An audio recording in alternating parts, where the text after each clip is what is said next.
Yun, kita nyo, sobrang dumi natin. Mga Pinoy. So, yung Pinoy, so, may natira pang snack. Kanina. So yun mga idol, sinubukan na po ulit na ng palat, kinampya po natin atas sa bante. So sobrang linis mga idol. So bakit kaya si Chef mga idol ayaw magpahag sa akin mga idol? Buwan mo ko kay ka.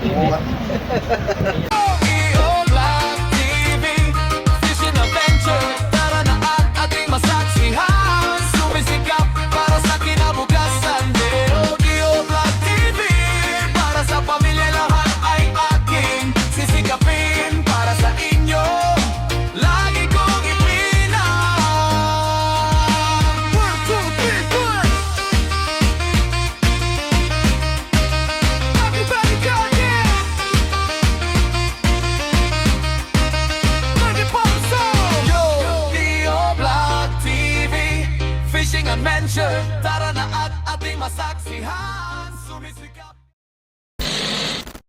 So konting tiis na lang mga idol.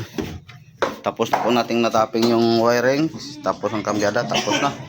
So yung join na lang po ang kanilang. So pinalitan po ng lahat ng stainless ang join.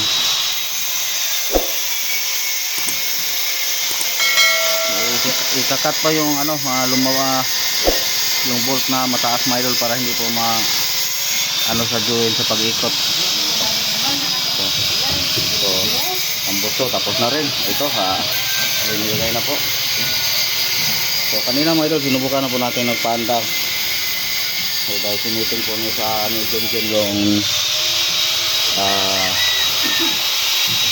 yung mga kambyada yun, nakakabita po lahat kambyada, exhaust, clutch. So join na lang ang kinabit mga idol.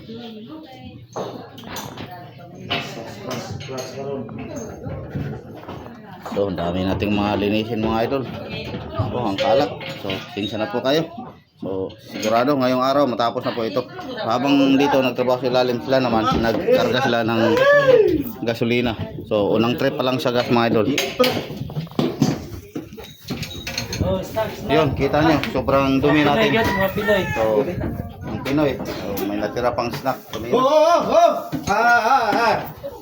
Ay na.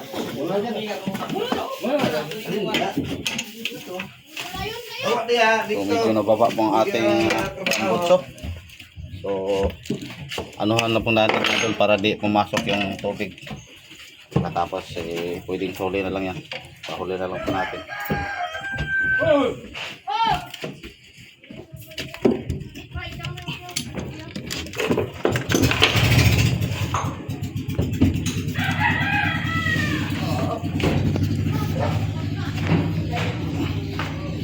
So yun.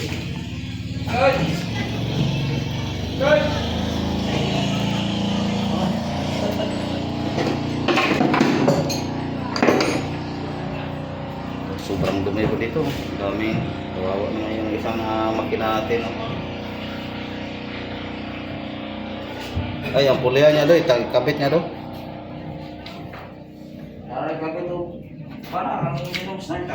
Mataya na yung bulang ko na. Dili naman natan.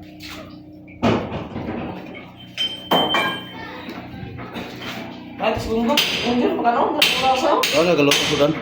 Gawa paprito ko kan. Karne kay pinaksir to gikon. May butas mo ko, gamay. Oh.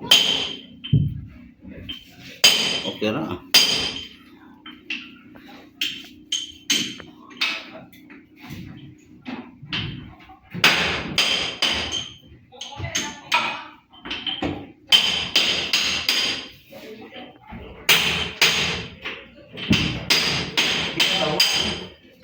Oh. Suroy tarang gabi. Air cleaner niya do, cleaner kan plastik ito lang kan. Dako okay nga.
Yun, tumawag.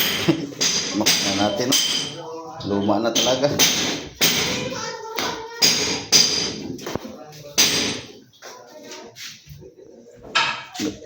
Leaking na tubig.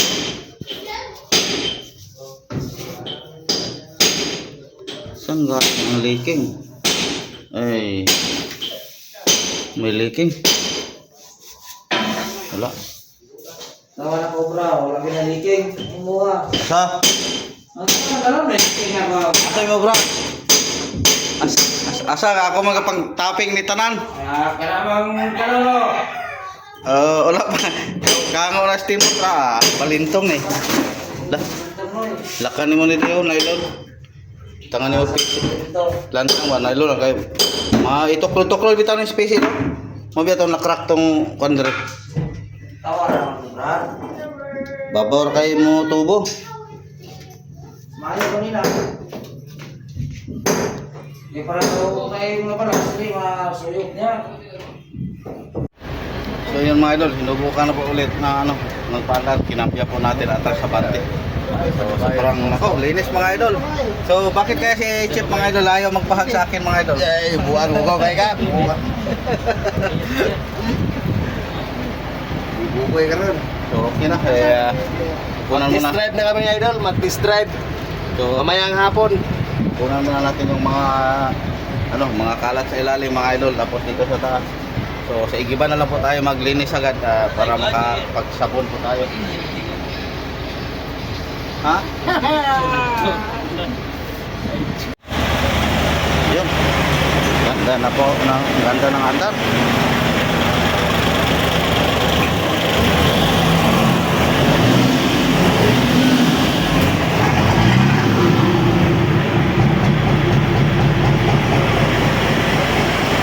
Hindi po siya maingay mga idol.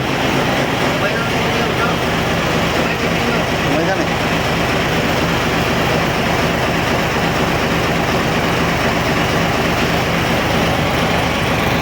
Ang daming kalat. Yun.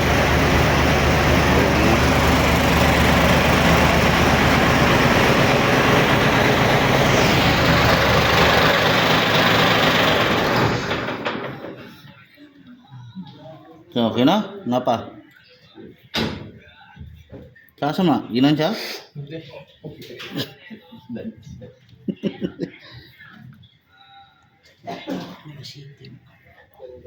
Wala na welding on daw kay paibot ato dito daw. Nga pa, Charles. Ha? 14 sa kitod. Yung siya daw? Wala na. Kay gadali si Boss Robert. Wala na. Kapoy na siguro. Kapoy na sa ligid-ligid. Kapoy siya. Alam mo sakit kay 14. Basta ang lubot gibali na ako akong purol. So, ang dumi. 14. Hahanap na ako ng 14. 14. Kapoy siya. Dili mo ko kaklaro, Jeff. Ayan, dapat na. Daulay 14. Saan yung numero, Jeff, po?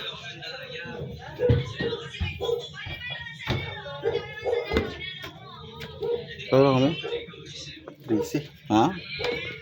Wala, may 14 dito. Busy. Wala yun. Na ano kayo, ada kulang mo. Sila nang nakabuk bilin dire. Ang tawag na sa kanang kabo daw. Wala may uno dito eh. Ah, na day. Tawag ako sa kabo. Suka. Kalat.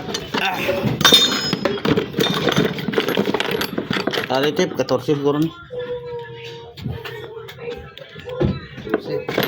Busy. 12? Walang 14.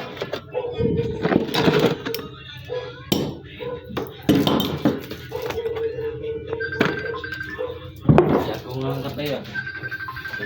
Pero problema ng kapay kay daghang kay ng kambya. Ito problema Ano mga ni kayo? iki ng mga walang 14. Tingnan mo 14 dito inyo habi, wala mata. Kung 14, may sakit. 14 na noon. Wala gid pre. Hindi pre. 14 po ang wala ra dire. Ano ba gid yung wala?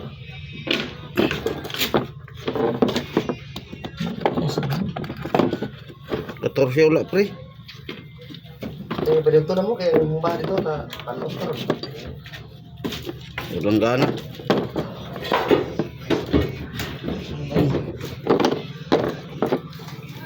Hindi, hanap ko ng 14 sa pakuraan ako. Dito sa tools. A few moments later. So sa wakas mga idol, natapos din natin ang ating makina. So napaandara po. So ayan, linisan na po natin. Pinunasan na po natin mga idol. Doon lang tayo sa ikip mag sabon. So ibinalik na po natin yung mga takip ng ating makina. Tapos yung isa nating makina dito lang po sa gilid natin nilagay mga idol. Paano kasi natin doon dito natin nilagay. So transmission. Kaso ang bigat mga idol, mahirapan na po tayo sa pag-sin block. Baka maipit pa tayo. Kaya transmission na lang po ang nilagay namin dito. So yan. So dito lang. Ito lang siya. So di lang natin tinanggal yung sin block mga idol para dipinsa po sa kung sakaling maalon-alon hindi siya gumagalaw-galaw. So yun, maraming salamat mga idol, pero bukas na lang po tayo lalabas dito sa port. Dahil pahinga muna tayo mga idol. 2 araw din tayo palaging andun sa ilalim. So yan, tuloy pa natin yan. Kahit na muna lang po tayo, hindi po makukuha. So muna lang po tayo ng gasolina, hindi tayo nagbasa ng tubig mga idol, baka mapasma po tayo. So tapos ang ating hinintay kanina, nakahatid na po ng 2 trip na gasolina. So hintay lang po tayo, mayroon pang 1 trip mga idol. So maraming salamat talaga sa Panginoon mga idol, natapos din namin ang aming makina. So nakaandar po kanina ang sana wala nang mga mga idol. Diretso na po kami bukas paglabas namin, siguro papunta na po tayong Igiban. So wala na po tayo dito na po tayo, grocery, bigas, ayan, daming bigas mga idol. So kita nyo mga bigas, so hindi yan maubos. Lahat-lahat kumpleto na. Bigas, grocery. So ang kulang talaga na lang namin mga idol, tubig na lang at yung 1 trip ng gasolina. So ayan, tayo po yung mamayang gabi medyo maluwag-luwag na po ang ating isipan, makatulog na po tapos na naman po tayo siguro mga idol. So sana wala na po itong tulad ng aking nabanggit. Ang ating problema naman pagpalaot po natin, sana mabiyayaan tayo para makabawi naman po tayo, mabigyan po tayo ng blessing. So nag-monitor po tayo kanina mga idol sa ating company doon sa Laod ako. Sobrang matumal mga idol dahil siguro may kalamidad na kanina lang siguro kita nyo naman sa mga internet, sa mga post, sa mga balita pong may lindol po. So apektado po dahil bandang Mindanao po itong aming pinangisdaan sa bandang Pacific Ocean. So ayan, dasal lang po tayo mga idol na sana may biyaya tayo para naman, alam niyo naman mga idol, ngayon malaki po na ating nagasto sa makina lang natin mga idol. Siguro kulang-kulang malapit mag 300,000. Pambili po natin 220 lang. Tapos sa mga lahat-lahat ng ating nagastos sa aplite, ayan, sa mga may dagdag pa mga po natin. So ang gulpar yung tinatrabaho po natin na back job, tayo lang po ang so para sigurado, tulad na pakita ko sa inyo mga idol kanilang mga ginawa, hindi naman siguro iwan ko kung bakit nagkaganyan. Ayun, natapos ng mga idol, di bale. So Diyos na lang po ang bahala kung alam nila ang laking bayad po natin. Tapos ganyan lang pagdating dito lang yung mga welding niya natanggal, buti na lang na. So ayan, ulitin ko mga idol, maraming salamat po sa inyong lahat, sa inyong walang sawang pagsuporta, sa inyong pagdasal. So ingat po kayo lagi mga idol. So sa mga mahal kong mga viewers, sa mga kababayan po natin na nasa lanta po ng kalamidad ngayon, dasal lang po tayo mga idol, ingat kayo palagi. So God bless mga idol. Leo Black TV Fishing Adventure.